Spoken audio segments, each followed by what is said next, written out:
Honorable members, I want to call your attention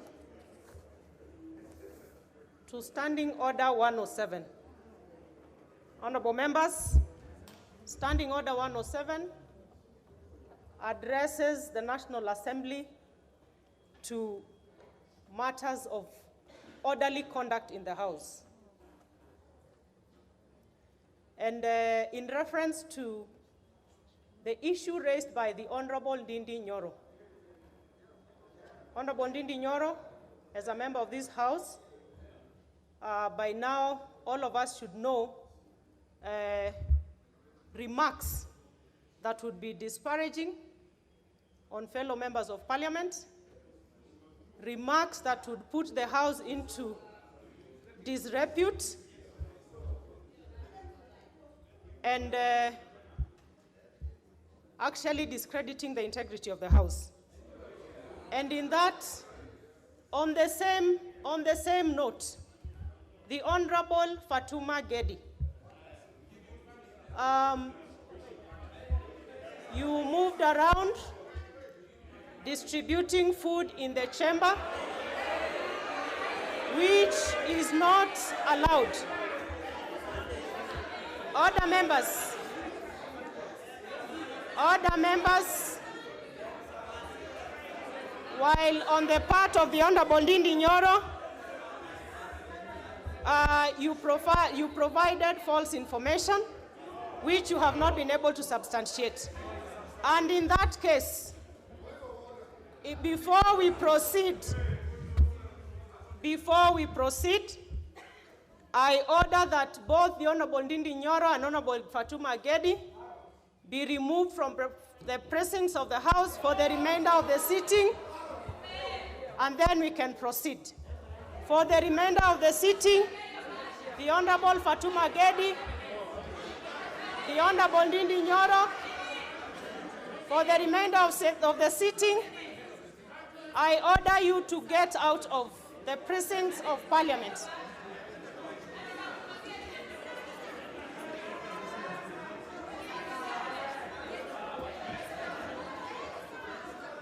Honorable Fatuma Gedi.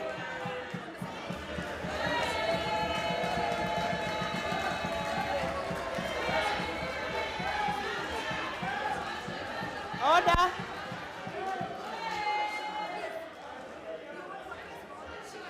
Order. Honorable Fatuma Gedi, get out of the House.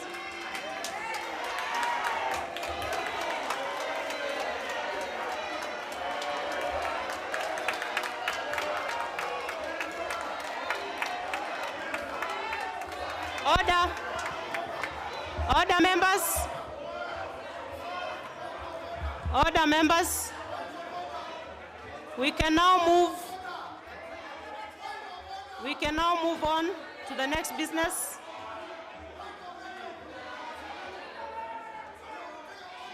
The Speaker cannot be out of order, so you have no point of order to raise. Let us proceed to the next business. Honorable. You have done well.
Amenipa microphone. Aya.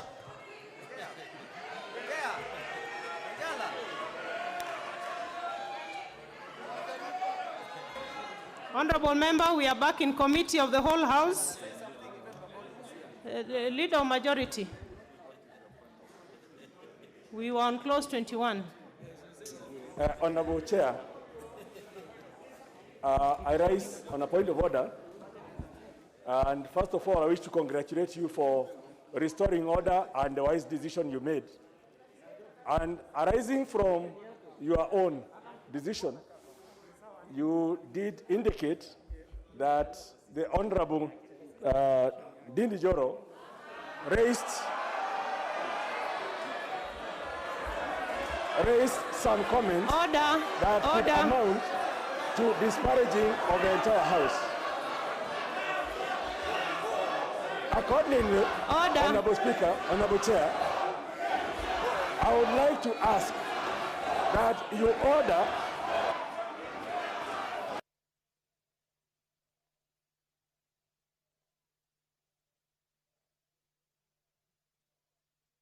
this House Must go. Nyoro must. into dispute.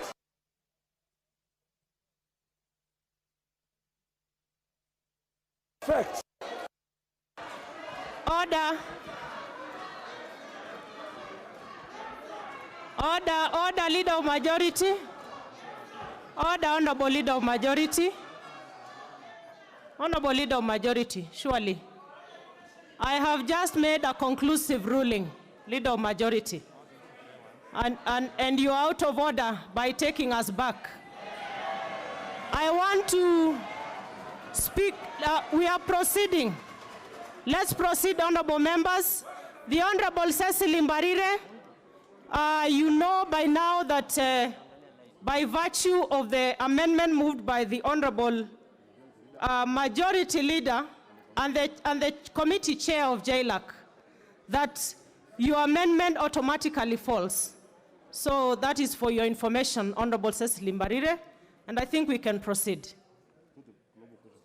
And I go on to put the global question, which is that clause 21, as amended, be part of the bill. Will as many as are of that opinion say aye? Will as many as of a contrary opinion say nay? The ayes have it.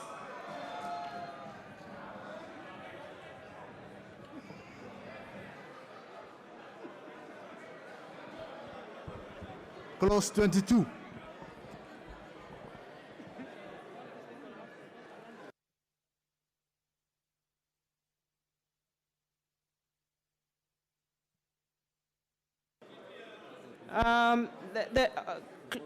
Clause 22, we have a proposed amendment.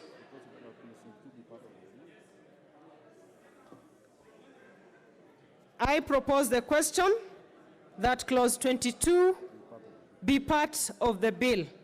And I call upon the Honorable Twitoek to move his amendment.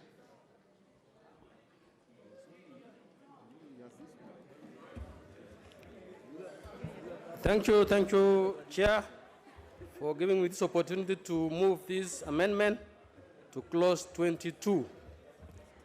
I beg to move that clause 22,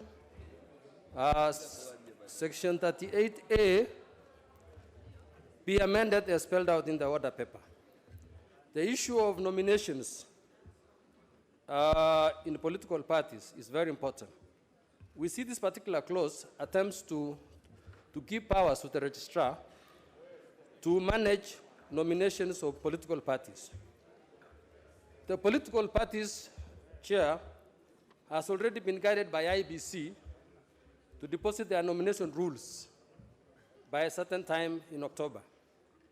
This particular amendment will probably bring confusion to political parties.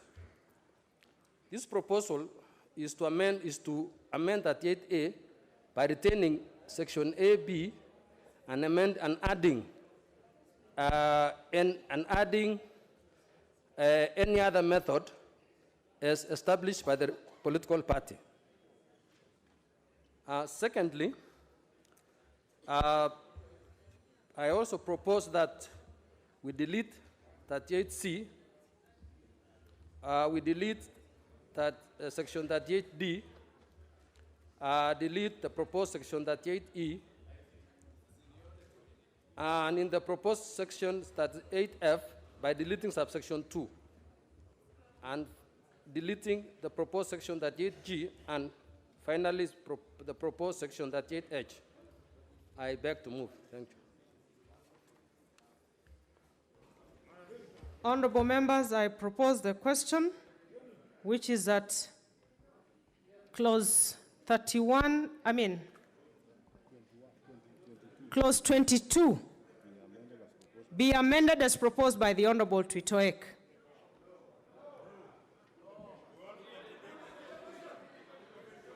Honorable Duale. Mr. Speaker, after the many chaos, now that the House can listen to me, is that, Madam Chair, I want to go on record again, because I have a further amendment, that for the first time in the history of our country, that we see serious contradiction in the running of political parties. Madam Chair, all parties, including the one that I proscribed to, submitted nomination rules and procedures of their party to IEBC. And IEBC, after due diligence, has given those parties certificate of the powers to conduct free, fair party nominations. This evening, Madam Chair, this House is creating another entity called the Registrar of Political Parties, who will certify a register, who can decide a member who even feels a grief in his party not to move to another party or even not to be an independent. And I really want to ask the House that we must look at this amendment for posterity. Let us not look at this amendment and subject ourselves to another. Multi-party democracy was about giving members and parties free, fair. Nomination is key, particularly in certain regions for certain parties. I might not be a victim, but those of you who come from regions where party dominance is key, tonight you might be sending yourselves home in the next election. I beg to rest my case. Honorable Junet. Madam Chair, I stand to oppose this amendment. Madam Chair, I have said earlier that political parties are like membership clubs. And now, when you want to get out from one party to another party, you go to the Registrar of Political Parties office to remove your name from ODM or from UDA or from Jubilee or any party. Madam Chair, it is the responsibility of political parties to keep registers of their membership. So if you are being told, use your membership register to conduct your nomination, why do you want to use people of other parties to participate in your nomination, Madam, if you are not planning mischief? Madam Chair, we must have hygiene in our politics. This bill has come to do hygiene in our politics, where if UDA wants to do a nomination process, it is membership of UDA that participates only. If it is ODM, it is ODM only. If it is Jubilee, it is Jubilee. There are people here who are planning not to have a register, so they want to use the IEBC register. IEBC register is for the general election. It's not for party nominations, Madam Chair. Madam Chair, I come from a party that has conducted nominations for 6, 7 elections. There are people, Madam Chair, can you protect me? Go on, Honorable Junet. Madam Chair, Go on. Madam Chair, I am coming from a party that has all the structures to conduct nominations. I am asking other parties to do their work and create structures that can do free and fair nomination. I can see what is happening to Ingirishi in Kirinyaga, Madam Chair. It is very unfair. After investing in this party, party for this long. Now she's being told, go away, a newcomer has arrived. Thank you, Madam Chair. Honorable Cecily. Chair, I just want to add my voice on to that of Honorable Duale and say this. This is the first time I've seen politicians passing a law that is actually preparing the rope that will hang them in the future. I have no doubt, with my 20 years experience, that this law we've passed today will be the biggest impediment for your future going forward. When you listen to Honorable Junet, who knows he has control over the party he belongs to, you are being naive. You look for Junet, he will not be there to help you. Today was a chance for you to make sure you pass a law where even if your worst enemy is in power, you are protected. But you are behaving like people who have not been in any political office. I am a very sad person today. I rest my case. Honorable Savula. Thank you, Madam Chair.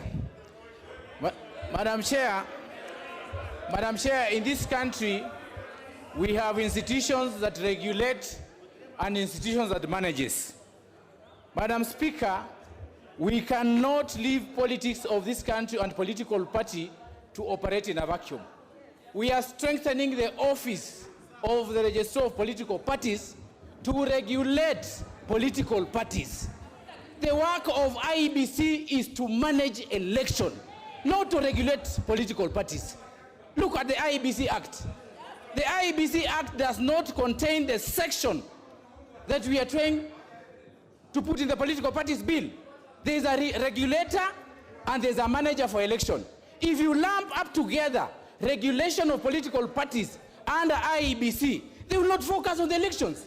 You will bring us problem in this country. Elections have brought problems in this country. We have seen our president going to The Hague. We have seen the deputy president going to The Hague. Let's leave the work of regulation of political parties in this act under the Register of Political Parties and management of the election to IEBC. Thank you, Madam Chair. Honorable members, I will give one more person on this side and another one on this side, and then we proceed to put the question. Honorable Ali, Honorable Mohammed Ali. Shukran sana mwenyekiti. Ningelipenda kusema hivi ama kutoa maoni na kusema ya kwamba sheria hizi ambazo zinajaribu kutungwa hapa katika bunge ni sheria za kuwakandamiza wanasiasa na wahusika watakaotaka kujiunga katika siasa. Mwenyekiti, nataka kutoa mfano bora na ushahidi wa kutosha mimi mwenyewe vile ambavyo nilitendwa.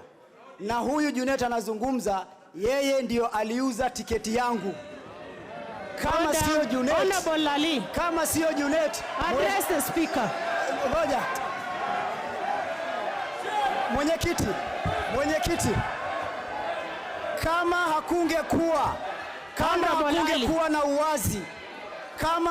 na uwazi, leo singelikuwa mbunge. Kwa sababu nilipewa nafasi. Honorable Ali, you only address the chair. Stop addressing another member. Asante mwenyekiti. Mwenyekiti, nataka kusema hivi. Hii sheria itatumiwa. Naomba mwenyekiti. Hii sheria itatumiwa kugandamiza watu. Hii sheria itatumiwa na watu ambao wanatumia vyama vibaya. Watu ambao itakuwa ni vigumu kuwapata wakati ambapo watu wanataka msaada. Your point is hii sheria, mwenyekiti, hii sheria mimi nazungumza nikisema na nikitoa mfano wangu, kwa sababu leo singelikuwa katika hii bunge kama singelifuata njia nyingine ya kutafuta usaidizi. Leo Junet anasema hivyo na kesho yeye ndio atagandamiza watu kwa sababu anasema ndani ya chama. You know, honorable members, you know when this habit of mentioning other people's names, just address the chair, address the speaker. Now the Honorable Junet has to exonerate himself. Honorable Junet. Chair, thank you so much. Thank you so much, Chair.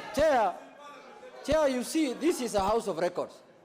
Chair, whatever we say here remains in the records of this House unless it is expunged by the Chair or the Speaker.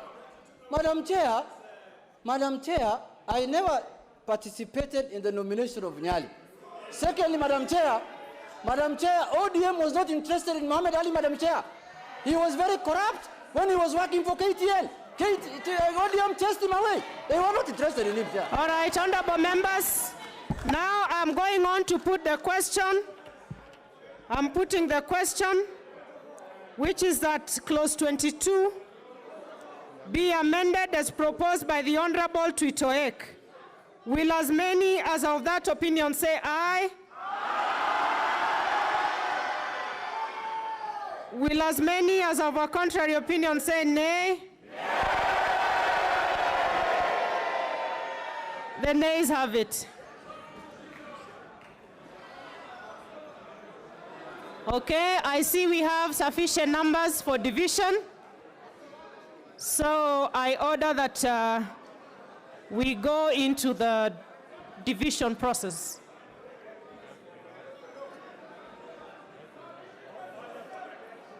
I order for the bell to be rung for 5 minutes. 5 minutes.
Honorable members, our 5 minutes are up.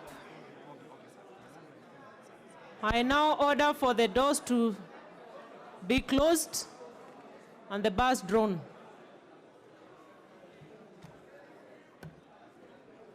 For us to begin voting on the division.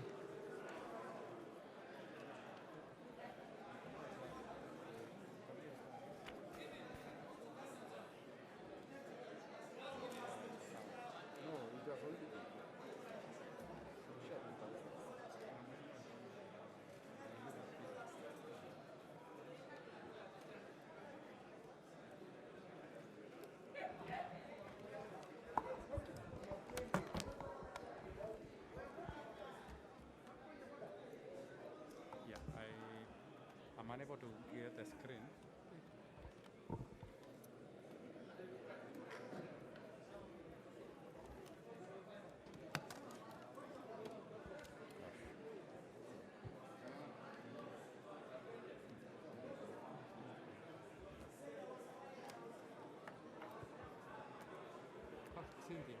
Cynthia.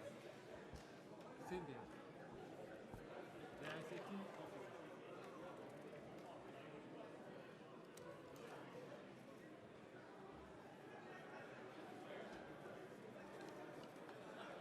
What's the problem?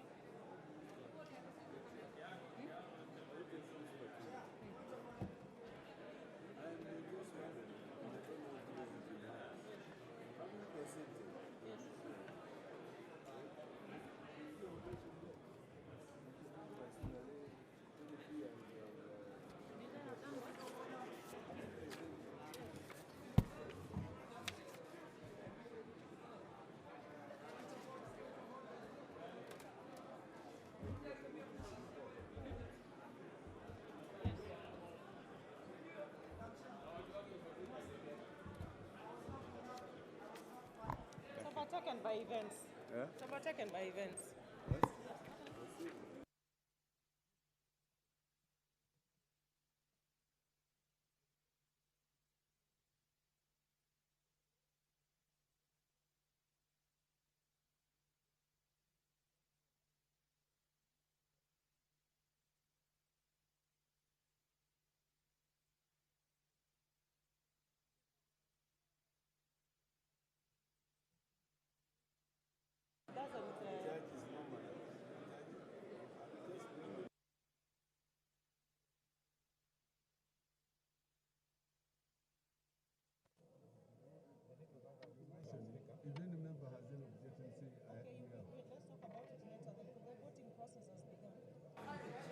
Honorable members,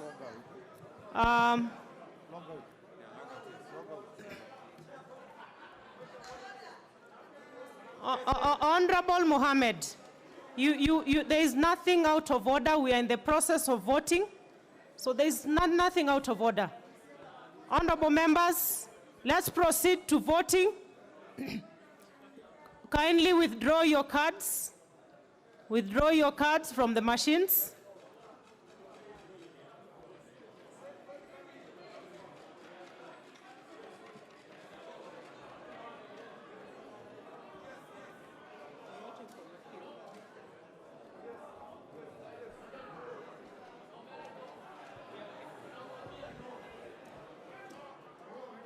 Honorable Gishimu, Honorable Mukago, Honorable Janet Ongera, Honorable Robi, withdraw your cards.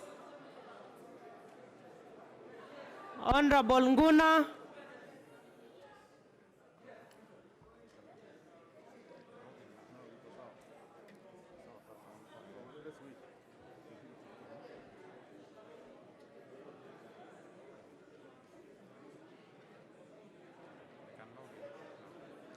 honorable members, you can now log in.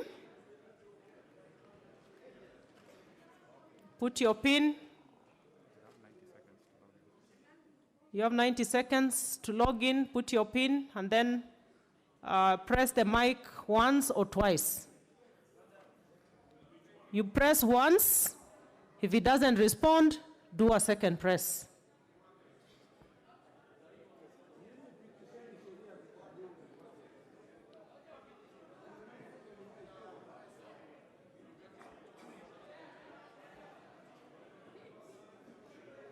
How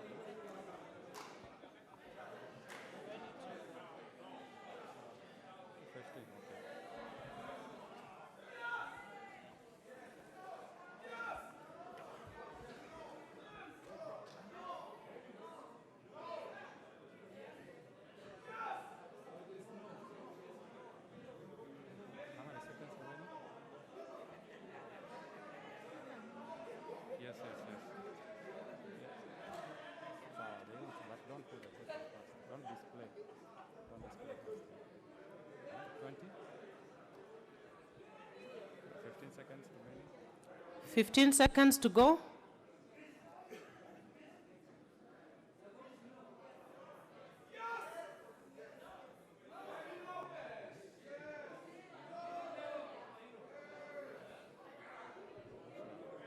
Members, you may vote now.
Order, members. Order. Honorable members, on the division vote on the question that clause 22 be amended as proposed by the Honorable Tuitoek, the results are that the nays voted at 162 members, and the ayes voted at 120 members. And therefore, honorable members, the nays have it.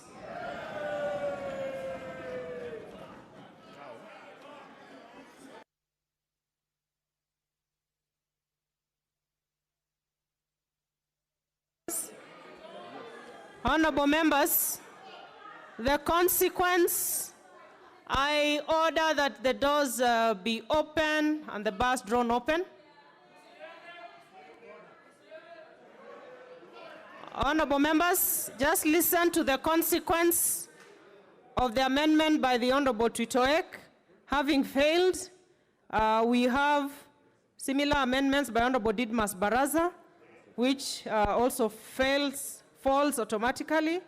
The one by the Honorable Joseph Limo,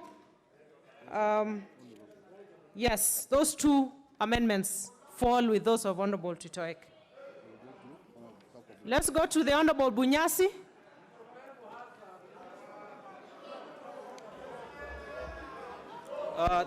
Thank you, Madam Speaker. I wish to propose an amendment to the same clause, but mine has no quibbles with the specifics in the sub-clauses.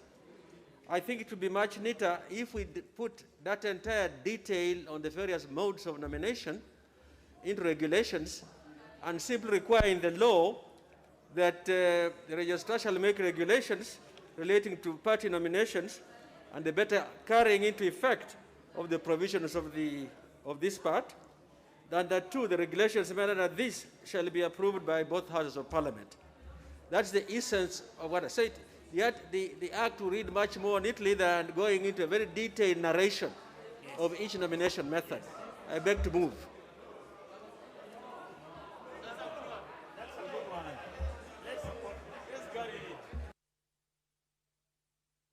Order, members. I propose the question, which is that clause 22 be amended as proposed by the Honorable Sakwa Bunyasi.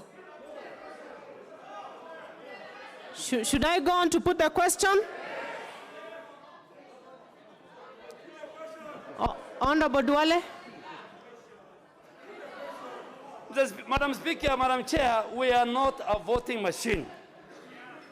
And Madam Chair, we must convince each other whether, whichever way the vote goes, but we must understand the input of Honorable Bunyasi's amendment.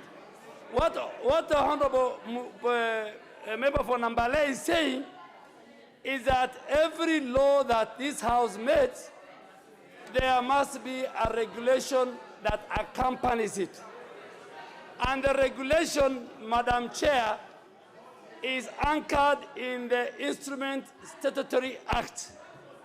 In that, in the event, political parties, in the event, and I want members to listen to me, in the event a political party or parties will have a problem in the implementation of Section 22 of this proposed law, then the registrar of political parties is under obligation to introduce regulations dealing with this law. That is the input of Honorable, Chair, when I am on my feet. Go on, Honorable Duale. Yes, people like Honorable TJ, they must have their time and wait. Address the chair, Honorable Duale. No. Madam Chair. Proceed, Honorable Duale. Madam Chair, the son of Duale has never been and will never be intimidated, bribed. I will never be bribed.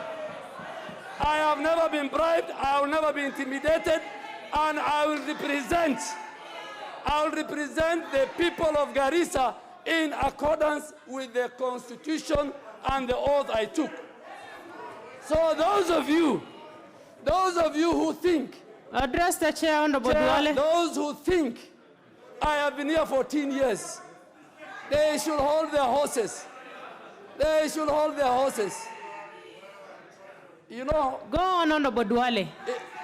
Honorable Duale, you're unanswered. Just continue. So, Chair, he's saying, let us give a proviso that we introduce that the registrar of the political parties will introduce regulations to man this piece of legislation. I support. Honorable Richard Onyonka. Madam Chair, I actually don't know why Honorable Duale is screaming and complaining. Address the chair, Honorable Richard Madam Chair, Onyonka. we are supporting him.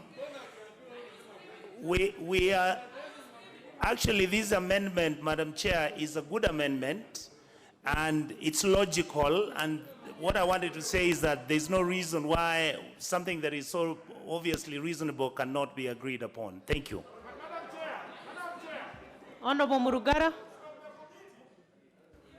Thank you, Madam Chair. Madam Chair, I agree with Honorable Onyonka that actually, as proposed by Honorable Munyasi, this is a very good amendment. As follows. Number one, the registrar is going to make regulations under the relevant section. Those regulations are called statutory instruments.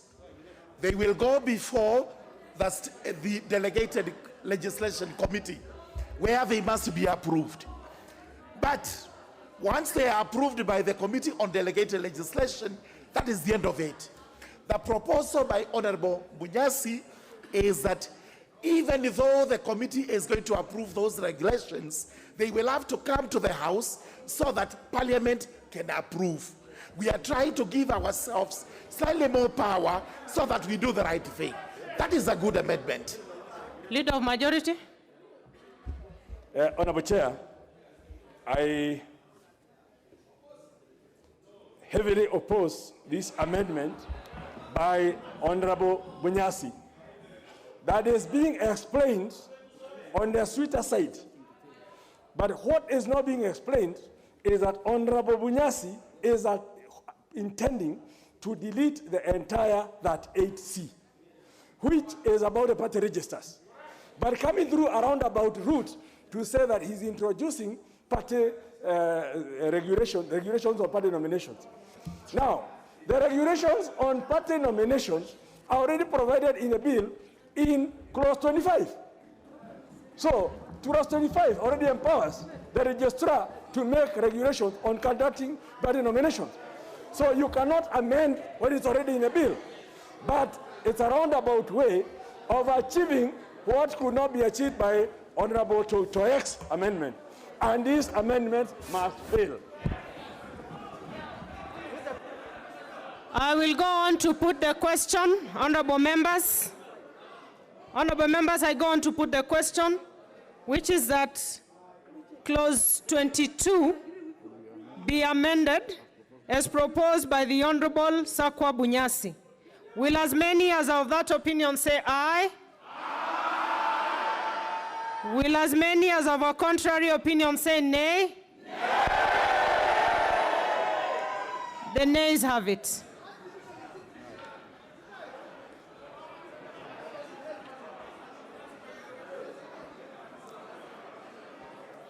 I see we have the requisite number.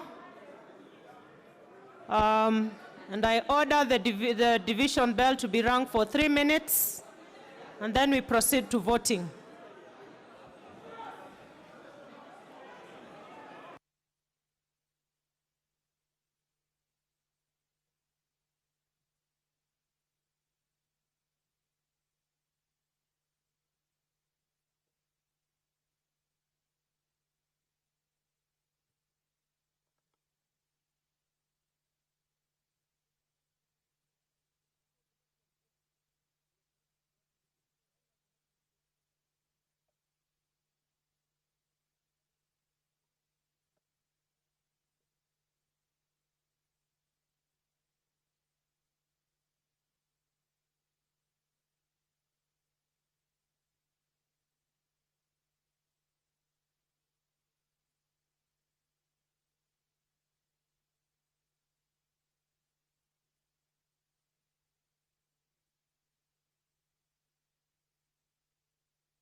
Order, members.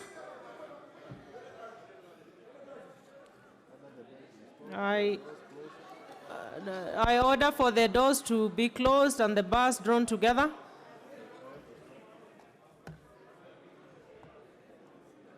In readiness for voting.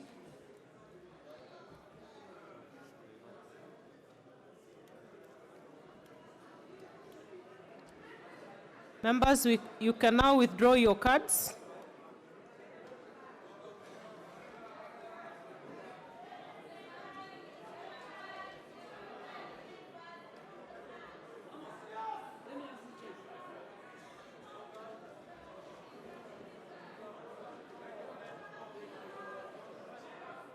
Keep withdrawing your cards, members.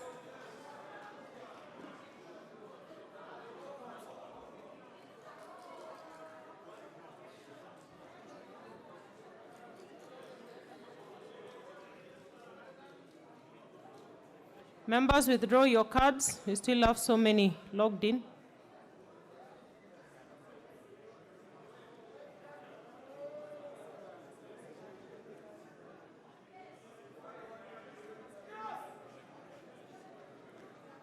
Honorable Hassan Malim, Honorable Kimilu Joshua, Honorable Okello,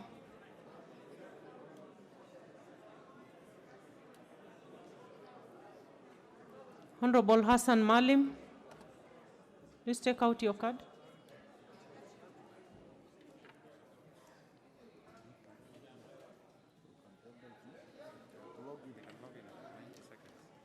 You can now log in for a countdown of 90 seconds.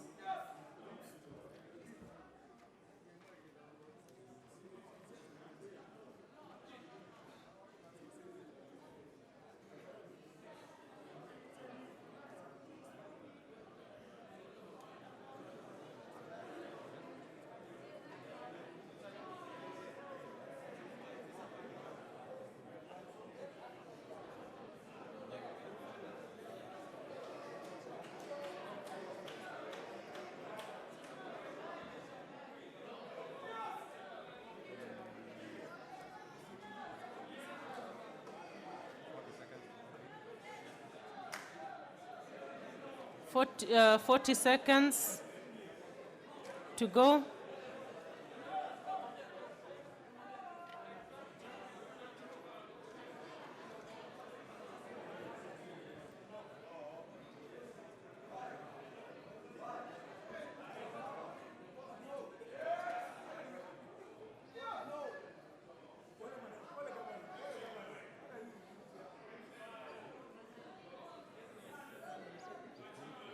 Fifteen seconds.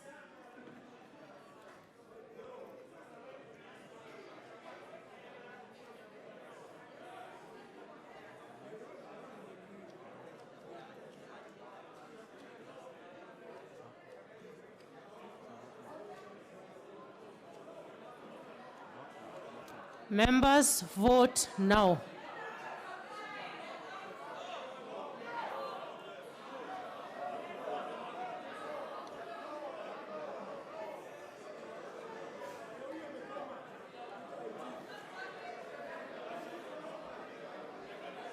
The ICT, please attend to members whose cards are not working.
Order, members.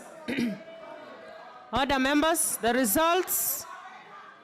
Order, members. I'm reading the results of the division vote. The ayes stand at 118 members, and the nays stand at 158 members, and therefore the nays have it.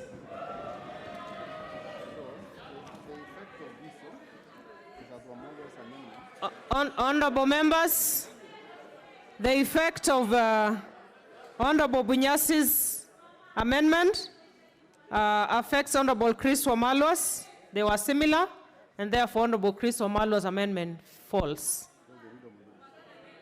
Next is the Honorable Leader of Majority. Move your proposed amendment. Honorable Chair, I beg to move that clause 22 be amended as per the order paper, and this amendment is in two parts. Order, Honorable Leader, just a minute. I order for the doors to be opened and the bars to be drawn apart. Go on, Honorable Leader of Majority. Thank you. Honorable Chair, within clause 22, I'm moving my amendments A in section 38C, the new section 38C, and B in the new 38(1). Now, my amendment in that 8C is to provide for a similar provision as that applies to political parties to also apply for coalition political parties, which is that only members of the constituent parties in a coalition parties will be allowed to participate in the nomination of a coalition party. Because in 5, we have said only members of a political party will be allowed to participate in the nominations of the political party. So similarly, even for the coalition party, only members of the constituent parties will be allowed to participate in the nominations of that coalition party. The second bit is in 38(1). In 38(1), basically, it's a drafting error I'm correcting. In 38(1), just for the records of the House, in the bill, it basically talks of not more than 7 days the information to be given to the registrar for publishing. And then in 2, the registrar said no, with at least 7 days to put it on her website. So those two are diametrically opposite. And what I'm doing is now correcting it so that it makes logical sense that in the first instance, we will be changing what is written as more than 7 to read not less than 10, so that political parties will give to the registrar not less than 10 days, then the registrar will put on her website not less than 7 days. So at least there's time for processing and putting. It's a tidying up, and I want to ask for support from across the two sides. Honorable Chair, I move. I propose the question, which is that clause 22 be amended as proposed by the Leader of Majority.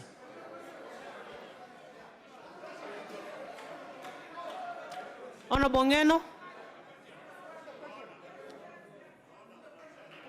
Madam Chair, I don't know if the Leader of Majority is planning to be, or is contesting to be, I don't know if he's planning to contest to be the registrar of political parties. Or either, I don't know if he's revenging on what sometimes back, I don't know how many years ago, somebody made him leave the position he was holding. Madam Chair, the amendments he's bringing to this House, Madam Chair, are completely outrageous. And I really don't understand how a man of such a caliber, Madam Chair, protect me from... Honorable Ngeno. Yes. Just speak to your point on the amendment by the Leader of Majority.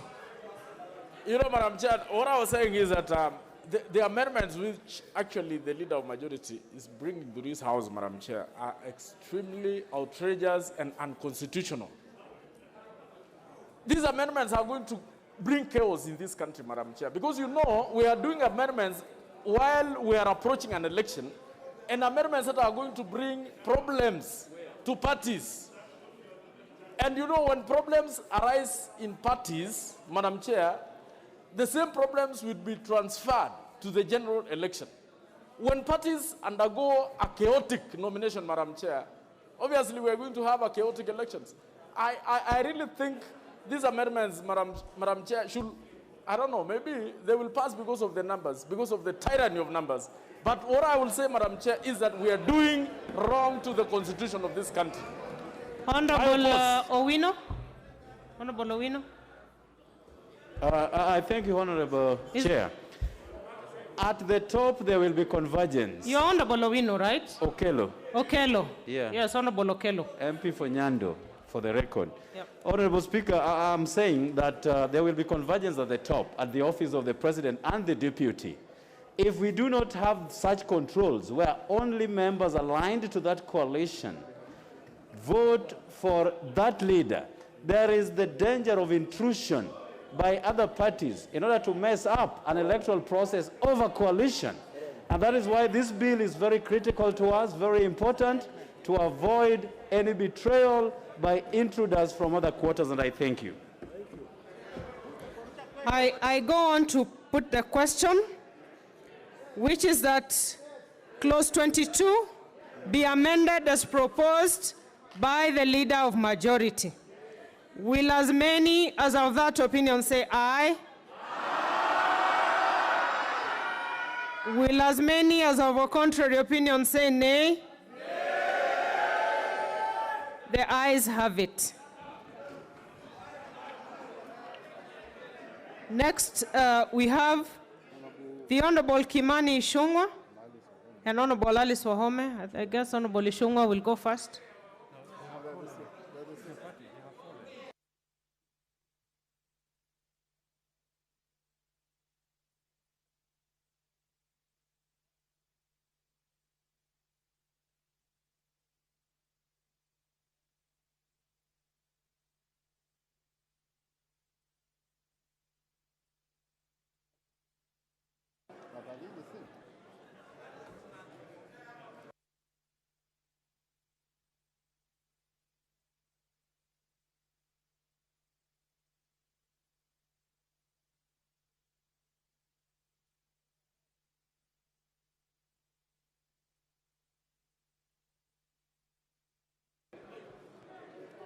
Now, Honorable Ichung'wah, Honorable Alice Wahome, Honorable Eden Duale, Honorable Didmas Barasa, and Honorable Kathuri Murungi, and the chairperson, Justice and Legal Affairs Committee,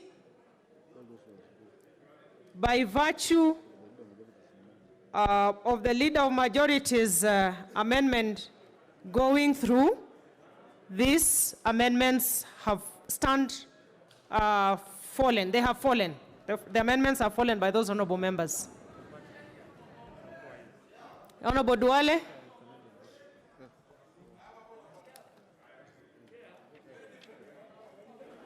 Chair, I just need your guidance because the word have fallen does not make a lot of sense to me, but if you could explain to me, because my amendment to clause 22 was that the proposed new section 38C, what I was doing was I was deleting subsection 5. So if you convince me how that has been affected by the amendment of the Leader of Majority, I will be very happy. But convince me. I don't think my amendment has been affected. So, but if you convince me, I'm fine. You know, this amendment belongs to the people of Garissa Township. It can't just be dropped like that. It doesn't belong to me. Yeah. The people of Garissa Township need to know. Honorable Leader of, Honorable Duale, you could actually be right. Kindly just put across your amendment and we see how it relates with that of the leader of majority. No, Chair, not how it relates. Is that you ask me to move my amendment. Move your amendment, leader. Absolutely. I mean, Honorable And Duale. Chair, that is why I am a ranking member. So it's not that I just hear it has fallen. So, Chair, I beg to move that clause 22 of the bill be amended in the proposed new section 38C by deleting subsection 5. So I'm deleting subsection 5. What does this subsection 5 talks about? It provides for a requirement, Madam Chair, for the conduct of political party nominations, which includes the requirement that outlaws the participation of any other person who is not registered as a member of a political party to participate in the nomination. I had a discussion with Honorable Leader of Majority that the amendment by Honorable Munyasi, which has fallen by the wayside, the House has rejected, had two components, so I didn't know the component of regulations where I was talking about, but I think it had something else, which I agree with the Leader of Majority. Here is about the capacity of the office of the registrar in managing party registers, uploading party members. But Chair, I am diligent to the provision of the Constitution. Article 38 of this Constitution, which with all the records available in this House, we will use it to go to another independent institution, talks about the political rights of every citizen, be it a member of parliament. That every citizen is free to make political choices, which include the right to form and participate in forming a political party, participate, blah, blah, until it says even to participate in a free, fair, and regular elections. And these regular elections can be party elections. So, Chair, I really ask that we must relook at this, that we cannot deny members of a political party just because of the capacity, the technical capacity of the office of the registrar of political parties, that they will not participate. And based on Article 38 of the Constitution, Chair, the choice of candidates, the choice to choose a member of parliament, the choice to choose a woman rep, a senator, a governor, and an MCA, who is subject to nomination. Who is that one hiding there talking to me? Chair, can you protect me?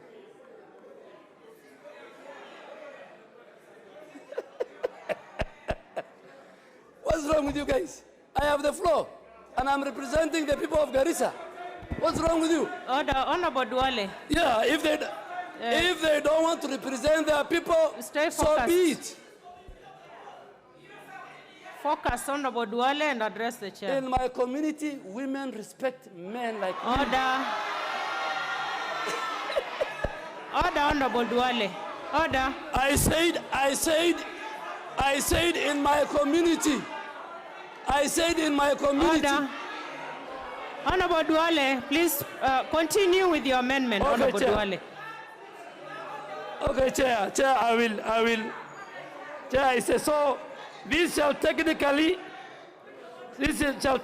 lock out many registered voters who maybe because of the technical capacity, I said from my community. So if you don't belong to my community, you can go hang yourself. Yeah, and you'll never be part of my community. Order, Honorable Duale. I beg to move.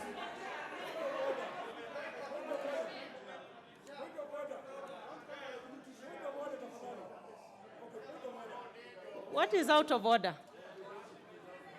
Honorable. No. Honorable Joe, thank you very much. I think Honorable Duale is out of order for him to say that my community, which is 100% Muslims, women respect men. Our women in Islam our women in Islam have rights as well, and the rights of women in Islam is the highest. So please, don't insinuate that the Muslim women are subservient to men. Is unacceptable. All right. Both women and men are quite in order. Order. Order, members. Order, members. Let us proceed. Let us proceed. I propose the question, which is that clause 22 be further amended as proposed by the Honorable Duale. I'll proceed to put the question, which is that clause 22 be amended as proposed by the Honorable Duale. Will as many as of that opinion say aye?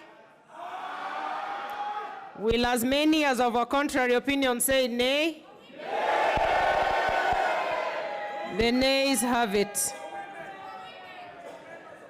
Honorable members, for the members I had inadvertently indicated that their amendments fall, you actually proceed with them. So let's have the Honorable Kimani Ichung'wah.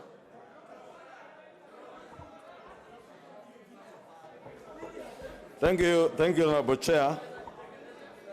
And it is indeed true the amendment by the Leader of Majority had no relation with ours. And my amendment, Honorable Chair, on clause 22, rather I beg to move the amendment as laid out on the order paper. And the import of that amendment, Honorable Chair, I am simply seeking to delete the words as certified. Order. Order, members. Order. Let's hear the Honorable Ichung'wah in silence. Honorable Chair, I was saying I am simply seeking to delete the words as certified in subclause 38C2, which says that a political party that intends to conduct political party nominations under this act shall use a certified register of members for nominations, to replace that with its, for that to read that the party shall use its list, its register of members for the nominations. Again, Honorable Speaker, as in subsection 3, I seek to delete the words apply in writing to the registrar for a certified copy of the register. If you read subsection 3 again, it says that the party intending to conduct political party nominations under this act shall apply in writing to the registrar for a certified copy of the register of members, at least 21 days and all that. And therefore, I seek to delete apply in writing to the registrar for a certified copy and replace that with the word shall and substituting the words submit to the registrar a copy of its register. In essence, it is a question of dealing with going back to the registrar when political parties are conducting political party nominations to have to write to the registrar and ask for a certified copy of their registers. I'm simply giving political parties the option to use their own register that could be maintained by their own parties. If ODM or UDA or Jubilee, the Secretary Generals have a register of their members that they do not need to ask for a certified copy from the registrar for purposes of the nomination. That does not negate the role of the registrar to collate party membership registers across all the 80 registered political parties, but only for purposes of political party nominations, so that we don't legislate today, Honorable Chair, and tomorrow. And when we say we are legislating for prosperity, Honorable Chair, tomorrow, because if you read subsection 5 of that particular clause, it says that you shall not be able to participate in party nominations if you are not a member of a political party. Meaning the import of that, read together with subclause 2 and 3, if you are not in the certified list of members of a political party. If you protect me from the Honorable TJ, and he knows he uses his ears to listen, and they are very wide, not his mouth. Just focus, Honorable Leshongwa. Go on.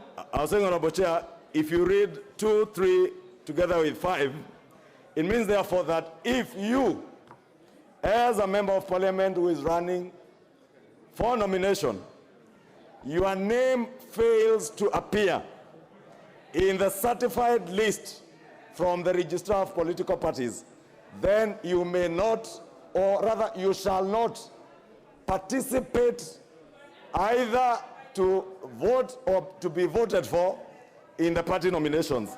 And therefore, all I am doing in this amendment is to remove the issue of seeking certification from the registrar and allowing a party to use its own register of members. A register of members, Honorable Chair, from your own party headquarters, so that if you are enlisted as a member of a political party at your party headquarters, you may participate in party nominations. And Honorable Chair, I beg to, in fact, the Honorable KJ, Honorable Speaker, is whispering behind me. A case example is the case of Raila Odinga missing in 2007. And the same, Honorable Speaker, as I conclude, allow me to say this as I conclude, Honorable Chair. Honorable Chair, those who know that we have been consulting with, there were discussions that we had earlier on the question of determining whether we use the word shall or may. That is a discussion that we had off the records here, Honorable Chair. And I want to say this as I move and as I conclude. We are in January of 2022. Honorable Chair, I want these members to look at me in the eyes. And I promise you, by May of this year, some of you seated here, you will remember this day and how you have hanged yourselves. I beg to move. I propose the question, which is that clause 22 be further amended as proposed by the Honorable Kimani Ichung'wah. Can I proceed to put the question?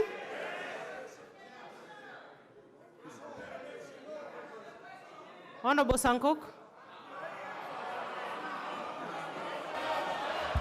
Thank you very much, Honorable Chair. And I don't know why people are so excited when I'm given the mic. Let me have my time. You'll have your own time. And you focus on contributing. Please relax. Focus on contributing, Honorable Sankok. And please protect contribute to the Honorable Ichung'wah's amendment. Yes, Chair, and why I'm asking you for your protection.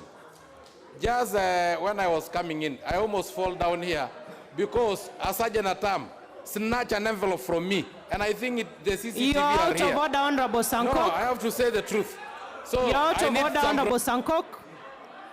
If you're not speaking to Honorable Ichung'wah's amendment, you're out of order. And I'll proceed to put the question. Which is that clause 22 be amended as proposed by the Honorable Kimani Ichung'wah. Will as many as of that opinion say aye? Aye. Will as many as of a contrary opinion say nay? The nays have it. Honorable Alice Wahome, you know that your amendment and that of Honorable Ichung'wah were tied in the hip, so yours will fall. Honorable Alice. Chair, it would only have been fair for you to ask me to contribute to Ichongwa, but I know you have put the question and I put my hand. And I appreciate that my amendment is similar to that of Ichongwa. So maybe going forward, it's important that members who have similar amendments and are likely to lose their amendment contribute to the one. Yes, that's a valid point and it's noted. Let's move to the Honorable Didmas Barasa. Honorable Wanga, what is out of order? Thank you, Honorable Chair. Honorable Chair, we are in Committee of the Whole. Could you give some guidance with regards to how you move your amendment in Committee of the Whole, other than having it as making contributions in second reading? Honorable Speaker, I seek your guidance on that matter, so that we are not treated to a 10-minute presentation like we are in second reading. I beg your guidance. Honorable members, you all know that we are not in second reading, and therefore, you make your comments as brief as they can be.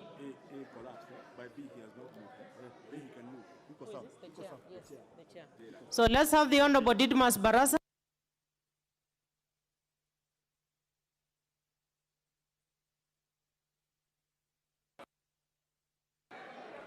Honorable Didmas, is he in the house? So unfortunately, we will have to drop his amendment. But we have the Honorable Kadhuri. Honorable Kadhuri, Murungi.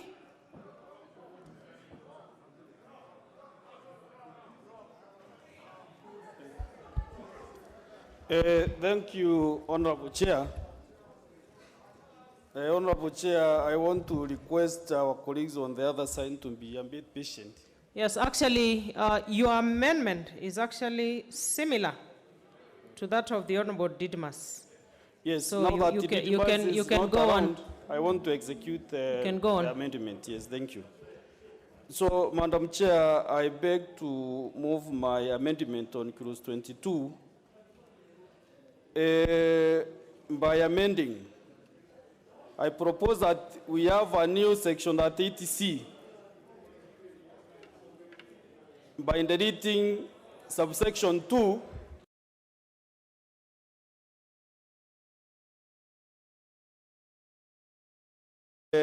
actually to expand on how to do the nominations, the party nominations. And I have 3 options that we can have the nomination through a certified register of the members of the political party. Then we can also have political parties official register. I don't know the reason why we have party officials who are some in this house, and we are not confident that they can be having a very thorough and clean register. So I am proposing that the parties, as the same way Honorable Kimani Ichung'wah was proposing, the party officials, which is now the party organ, can have their own register, which can be used for nominations. And number 3, I don't know what is changing this time around, Chair, this time around, because we have been using IMBC register. So since independence, I don't know what is special in the 2022 elections. And for sure, as many members have put it, you will see so many casualties who are in this house in the 2022 elections. So I'm proposing that also the IMBC register can be used for nominations. Since 1963, we have been